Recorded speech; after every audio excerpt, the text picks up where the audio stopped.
ಪೂರಾ ಕೆಟ್ಟ ಪ್ರಾರಬ್ಧವೆಯೋ ಅಪ್ಪಣ್ಣಾಚಾರ್ಯರದ್ದು ಅಂತಂದ್ರೆ ಇಲ್ಲ. ಯಾಕೆ ಸಾಕ್ಷಿ ಹಯಾಸ್ಯೋತ್ರ ಅಂತೇಳಿ ಬೃಂದಾವನದ ಒಳಗಿನಿಂದ ಇಡೀ ರಾಯರ ಸ್ತೋತ್ರಕ್ಕೆ ಮುದ್ರೆ ಒತ್ತುವ ರೀತಿಯಲ್ಲಿ ಬಂದಿರತಕ್ಕಂತಹ ಮಾತು ಅದು. ಅಪ್ಪಣ್ಣಾಚಾರ್ಯರಿಗೆ ರಾಯರ ಸ್ತೋತ್ರದ ಅನುಭವವನ್ನು ಅಲ್ಲೇ ತಂದು ಕೊಟ್ಟರು ರಾಯರು. ಏನುಂಟು ರಾಯರ ಸ್ತೋತ್ರದಲ್ಲಿ? ದಯಾ, ದಾಕ್ಷಿಣ್ಯ, ವೈರಾಗ್ಯ, ವಾಕ್ಪಾಟವ, ಮುಖ ಅಂಕಿತ ಅಂತ ಹೇಳಿ ರಾಯರಲ್ಲಿರತಕ್ಕಂತಹ ಗುಣಗಳು. ದಯಾ, ದಾಕ್ಷಿಣ್ಯ, ವೈರಾಗ್ಯ, ವಾಕ್ಪಟುತ್ವ ಇದೇ ಮೊದಲಾಗಿರತಕ್ಕಂತಹ ಗುಣಗಳಿಂದ ಕೂಡಿದವರು ಅಂತ. ಇದಪ್ಪಣ್ಣಾಚಾರ್ಯರಿಗೆ ಹೇಗೆ ಅನುಭವಕ್ಕೆ ಬಂತು ಇದು? ದಯಾ ದಾಕ್ಷಿಣ್ಯದಲ್ಲಿ ವೈರಾಗ್ಯ ಉಳ್ಳವರು ರಾಘವೇಂದ್ರ ಸ್ವಾಮಿಗಳು.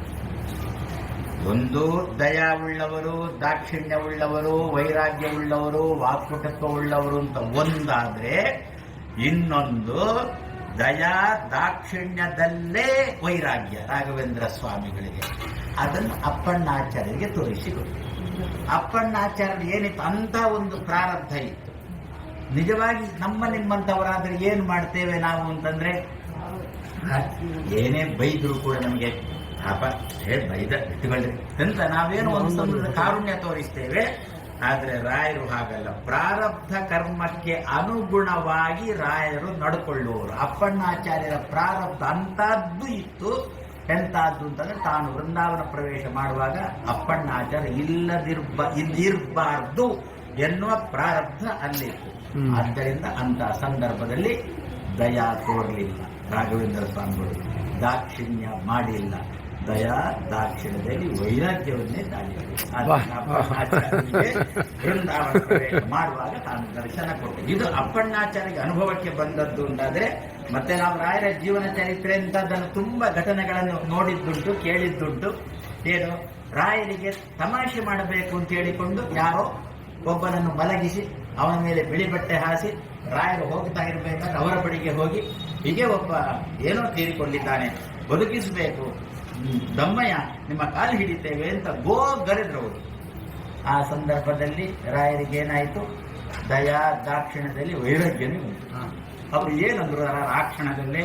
ಇಲ್ಲ, ಅವನ ಆಯುಷ್ಯ ಮುಗ್ದೋಯ್ತು, ನಡೀರಿ ಅಂತ ನೆಗಾಡಿದ್ರು ಅವರು. ಹೋಗಿ ಬಟ್ಟೆ ತೆಗೀತಾರೆ, ಹೆಣನೆ. ಏನರ್ಥ? ದಯಾ ದಾಕ್ಷಿಣ್ಯದಲ್ಲಿ ವೈರಾಗ್ಯನೇ.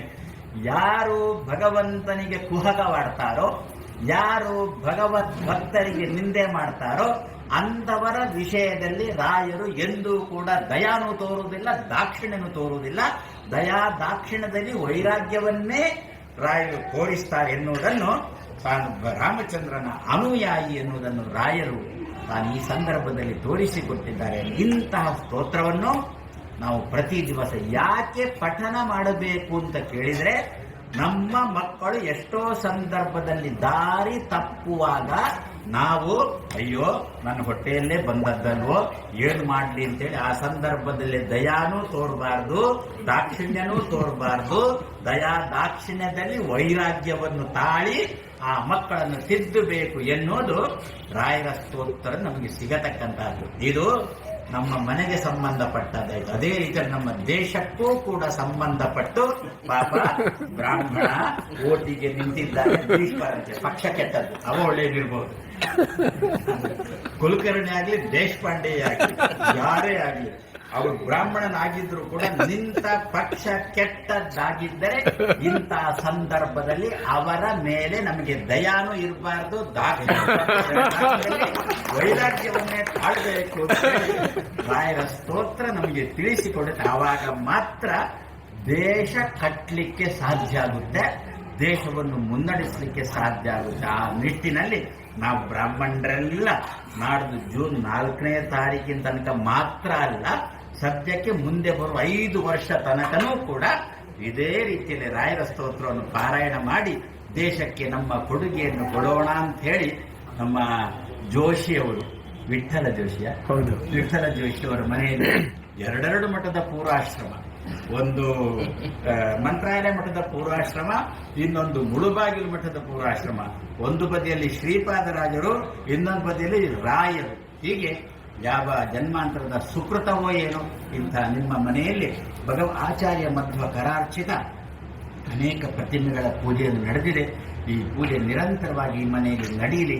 ರಾಯರ ಹಾಗೂ ಶ್ರೀಪಾದರಾಜರ ದಯ, ಆಚಾರ್ಯ ಮಧ್ವರ ತನ್ಮೂಲಕ ಕೃಷ್ಣನ ಅನುಗ್ರಹ ಈ ಮನೆಯಲ್ಲಿ ಆಗಲಿ ಅಂತ ಹೇಳಿ ಮಧ್ವಾಂತರ್ಗತ ಗೋಪಾಲಕೃಷ್ಣನ ನಮ್ಮ ಪ್ರಾರ್ಥನೆ.